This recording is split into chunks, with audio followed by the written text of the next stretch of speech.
Hello there, and welcome back to another episode of Daily Magic. My name is SlytherinKnight, and I'm so happy you could join me. So, today's daily quest is to cast 20 black or red spells, and to, excuse me, and I think we're going to do some Rakdos Dragons today.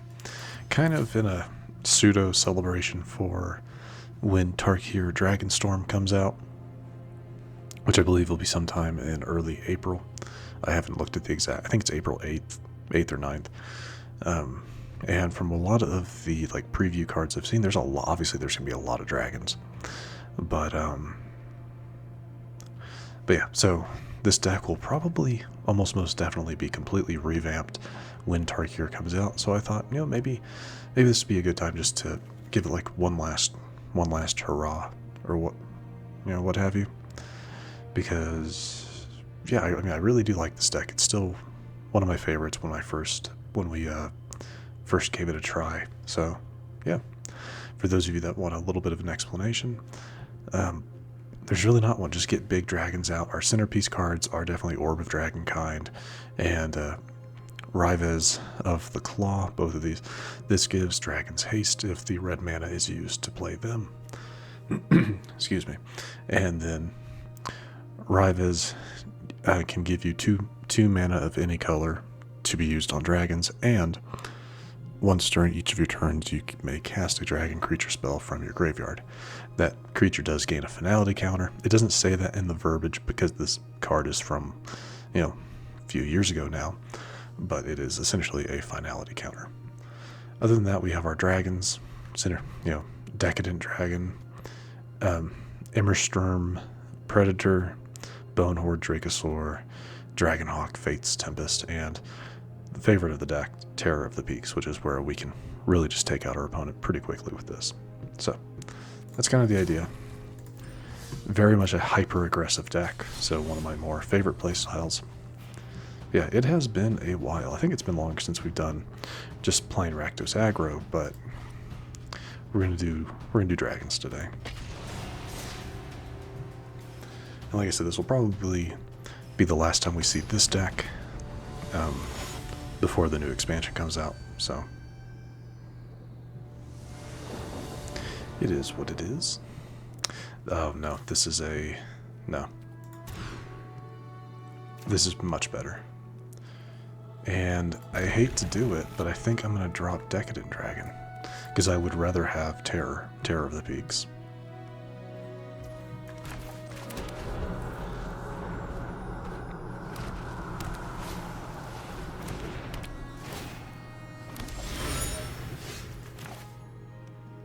Yeah, this is good bet.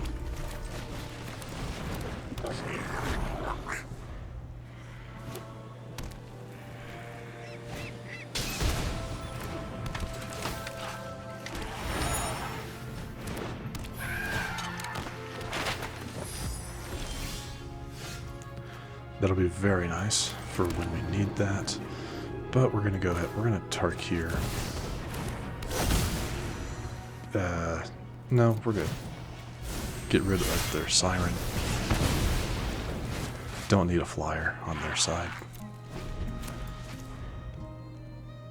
I will Cavern of Souls next turn for Terror of the Peaks. It's a good thing we really pulled this just in case they're playing. Okay, this seems to be more of an artifact. Yeah, more artifact focused. Actually, instead of playing one of these, we're going to do this again to get rid of their Memory Guardian.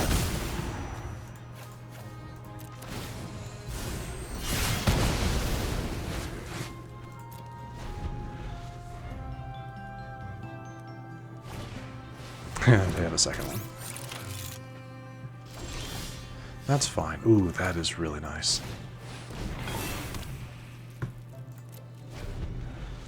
That's real nice. Just because now these guys can come in with haste.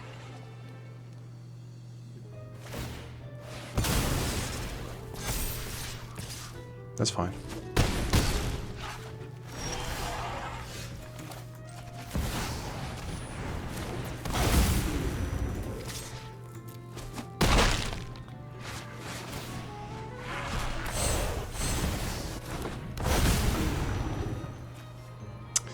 It does 4 damage. Yeah, we'll get rid of one of you.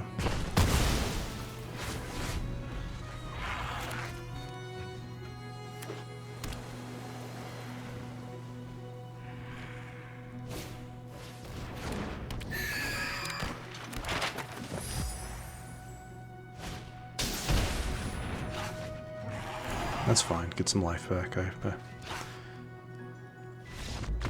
And they decide to concede. Because they do know, just for a brief explanation, they do know I have Dragonhawk. I revealed it a couple turns ago. I played this.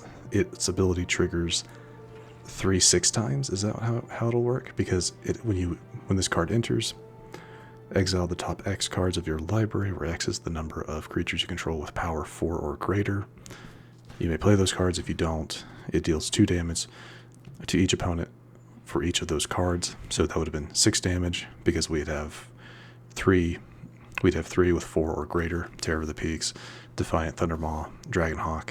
Also, Dragonhawk comes in is 5 damage, which I would have targeted Tarkir for, which would be 4 damage. Take out their Guardian. Yeah, that would have been an absolute mess coming on my turn. So yeah, I'm pretty sure we had just enough just to take them out completely in like indirect damage. So we take that. All right. That also completed my 15 wins in a week, which I haven't been able to actually show that in a video. So that's awesome. And hey, we actually got a win too. So cool. Happy with that. Anyway, let's go ahead and do right into it. We'll do this next match, depending how long it takes. We'll maybe do another one, or I do have a couple of packs first to open. I'll keep this because I do have, we're going first, and I do have some turn 2 removal if I need it.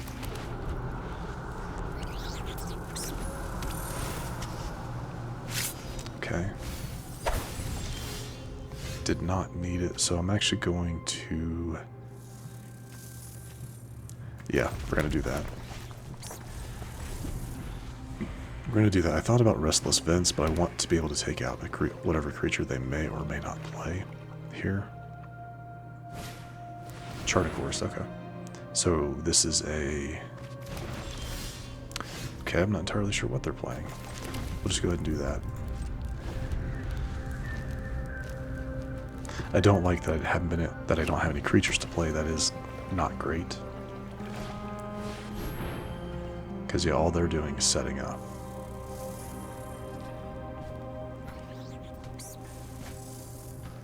Yeah, they're just setting up. That's all they're doing.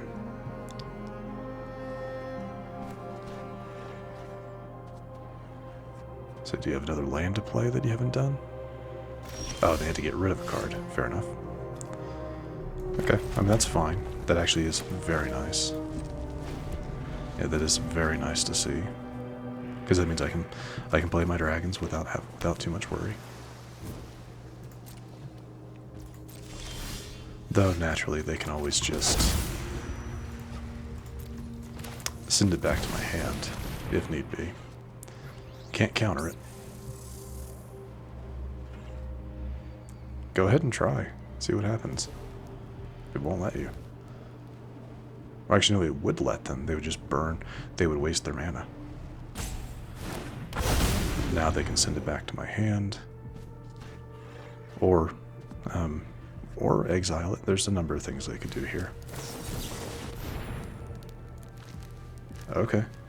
This is what they were going to do. Counter target spell. I assume. I could be wrong. I could be wrong, but I don't think I am in that regard. Now, again, I don't really expect Terror of the Peaks to remain on the field, either from a exile card or to send it back to my hand, either or. They're looking for something. Omniscience, okay, so that's what they're doing.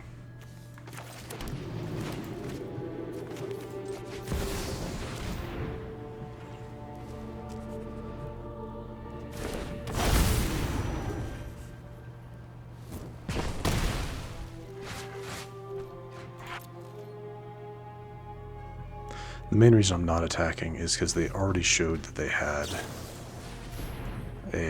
one of these that sends things back to your hand if they're attacking. So there's really no reason to do that when I can just play Bonehoard next turn and get 10 damage on them. Maybe. Then again, this could all be getting ready to be swept. That is an option.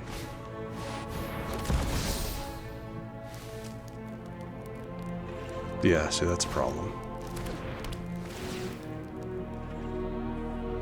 So what, are they just going to be able to do whatever they want until they empty out their deck?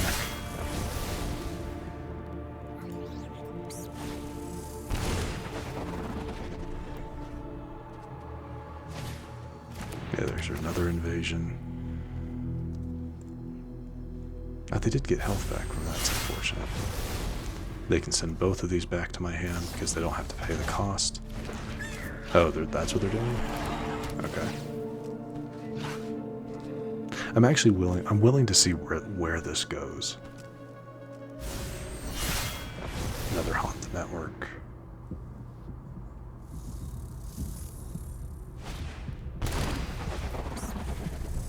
A couple more flyers.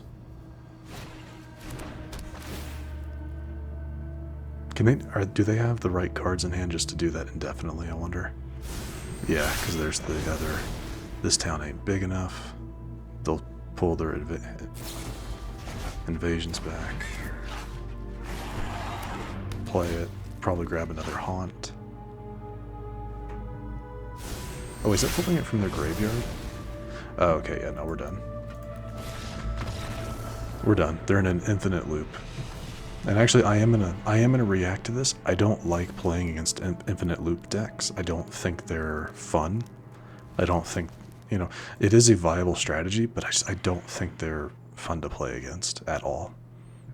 Because, yeah, get the right stuff out. I mean, yeah, we could have had them at some point if I had, I don't know, if we had been able to go a little bit faster, but it is what it is. But yeah, anyone else hate playing against infinite loop decks? That's one of the few I've ever actually had to go up against, so I'm not too upset. So they don't bother me that much. But the few times I have, it's just not fun, because after a while you can't do anything. So, like I said, it is what it is. But yeah, I hate to wrap the episode up on kind of a sour note like that. But that is where I'm going to wrap up the matches for today. We do have a pack to open, so I guess it's not quite a sour note. Maybe we'll get something new. Probably not. We did get a rare wild card from our open 6, which is very nice. And what's this? What is this rare? Nothing new in the commons and uncommons. Oh, okay. Another one of the... comes in as a swamp, but if you have a normal plains or a swamp, it can also be used for white mana. Bleachbone Verge. Well, yes, one of the Verge lands. That's what they call them. So, okay, that is what it is. Cool. I think that's, yeah, and that has to be my second copy of this. I don't use those very often. I do see the point of them. Like, if you're running an Orzhov deck, then if you have 4 copies of Bleachbone or Beachbone Verge, that can just take the place of 4 swamps in your lands, but I kind of like playing with just the generic lands myself. Anyway, that is where we're going to go ahead and wrap things up for today. If you happen to enjoy this episode, which I do sincerely hope you did, please feel free to hit that thumbs up button down below. And if you happen to be new to the channel, hello, welcome, and please do consider subscribing. And to stay up to date for whenever new content is released, don't forget to hit that bell icon after you subscribe. But other than that, thank you so much for watching. I really do appreciate it. And I will see you all next time.